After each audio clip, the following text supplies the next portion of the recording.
नमस्कार, सुप्रियाज किचनमध्ये आज आपण बघणार आहोत एक वेगळ्या प्रकारचं पण चटपटी तसं स्नॅक्स, अगदी सोप्या पद्धतीने. हे आपण चहा बरोबर वगैरे खाऊ शकतो. त्यासाठी इथे मी 1 कप गव्हाचं पीठ घेतलंय. त्यात चवीपुरतं मीठ घालूया. थोडासा ओवा घालायचा आहे, हातावर असं क्रश करून. 2 चमचे तेल घालायचं. हे साधंच तेल आहे, गरम वगैरे नाही केलेलं. आता हे तेल सर्वात प्रथम आधी पिठाला व्यवस्थित चोळून घेऊया. बघा, आपण पिठाला सगळं तेल असं चोळून घेतलेलं आहे.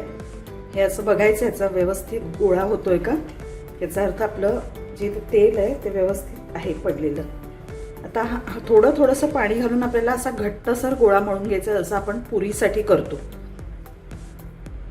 हे बघा, आपलं पीठ अगदी छान असं घट्ट झालंय मळून. आता हे अर्धा तास झाकून ठेवायचे आणि मग आपल्याला करायला घ्यायचे स्नॅक्स. इथे बघा, अर्धा कपच पाणी लागलेलं आहे आपल्याला.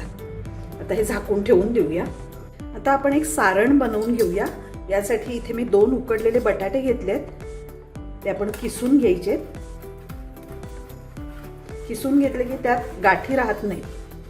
यासाठी आता हा बटाटा मी किसून घेतलेला आहे. त्यात थोडासा हिंग घालायचं, हळद घालूया 1 चमचा. हे बघा, हे आलं, लसूण आणि मिरचीचं असं ठेचून घेतलेलं आहे जाडसर. चवीपुरतं मीठ घालायचंय. थोडासा मी कढीपत्ता असा बारीक चिरून घातलेला आहे, ह्याने अतिशय छान चव येते याला. आणि कोथिंबीर घालायची. आता हे सगळं मिक्स करून घ्यायचंय. यामध्ये हे थोडासा माझ्याकडे पालक आहे बारीक चिरलेला, तो घालणार आहे मी. हे ऑप्शनल आहे, नाही घातला तरीही चालेल, माझ्याकडे आहे म्हणून मी घालते. तर हे सगळं व्यवस्थित मिक्स करून घेऊया. आता आपलं सारण तयार आहे. पीठ पण आपलं आता अर्धा तास झालं भिजलेलं आहे. आता करायला घ्यायचं आहे आपण. आता हे बघा, आपलं पीठ पण चांगलं भिजलेलं आहे. थोडंसं मळून घ्यायचं. तर याची आपल्याला चपाती करून घ्यायची. एक छोटासा गोळा घ्यायचा, चपातीला लागतो एवढा, आणि याची पातळ चपाती करायची. याला पीठ लावण्याची गरज नाहीये, अशीच आपण लाटून घ्यायची. हे बघा, तुम्हाला माझ्या लाटण्यावरून लक्षात येत असेल, पीठ अजूनही घट्ट आहे चांगलं, आणि असंच पीठ पाहिजे. तर हे बघा, अगदी पातळ चपाती आपण लाटलेली आहे. आता आपण हे जे सारण केलेलं आहे हे ह्याच्यावर पसरून घ्यायचे.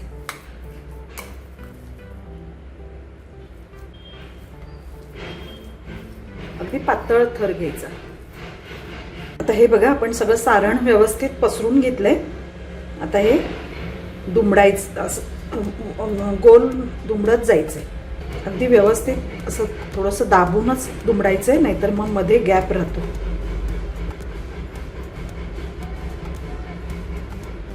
थोडंसं असं मधून व्यवस्थित करून घ्यायचंय, म्हणजे जर मध्ये काही बबल्स असतील, एअर बबल्स, तर ते निघून जातील. आता हे आपल्याला कट करायचंय. आता हे आपण कट करून घेऊया.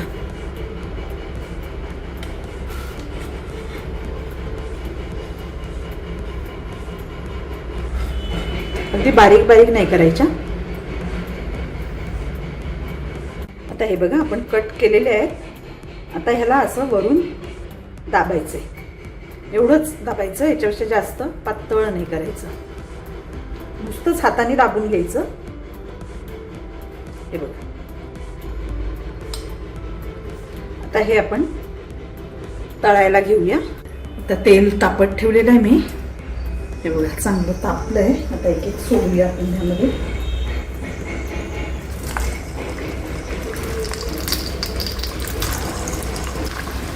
गॅस मीडियमच ठेवायचा आहे.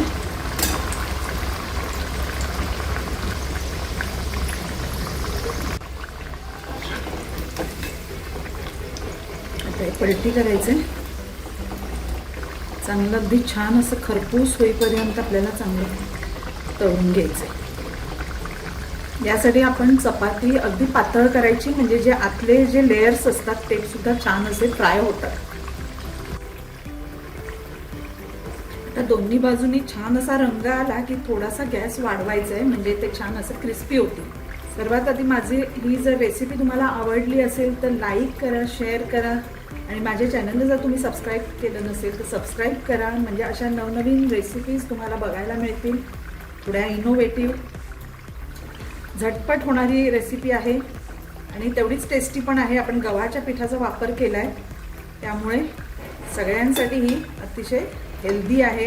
यात तुम्ही सारण वेगवेगळ्या प्रकारचं घालू शकता, भाज्यांचं सारण घालू शकता, इतर कोणत्याही मिक्स भाज्यांचं सारण करू शकता. हे बघा आता छान असा रंग आलेला आहे. हे आता काढून घेऊया. हे तुम्ही हिरवी चटणी, सॉस किंवा असंही नुसतंही चहाबरोबर खाऊ शकता. अतिशय मस्त असं टेस्टी लागतं. मस्त कलर आलेला आहे.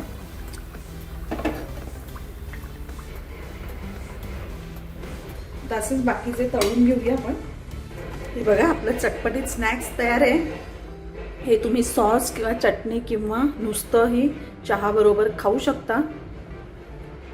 अगदी छान असे क्रिस्पी झालेले आहेत. हे बघा मस्त आवाज आला की नाही, कुरकुरीत अगदी तुम्ही बघू शकताय. वाव, अगदी छान असे क्रिस्पी झालेले आहेत आणि तेवढेच टेस्टी पण आहेत. तुम्ही करून बघा. तुम्हाला माझा व्हिडिओ आवडला तर लाईक शेअर करायला विसरू नका. तुमच्या काही कमेंट्स असतील तर कळवा आणि माझ्या चॅनलला सबस्क्राईब करा. थँक्यू.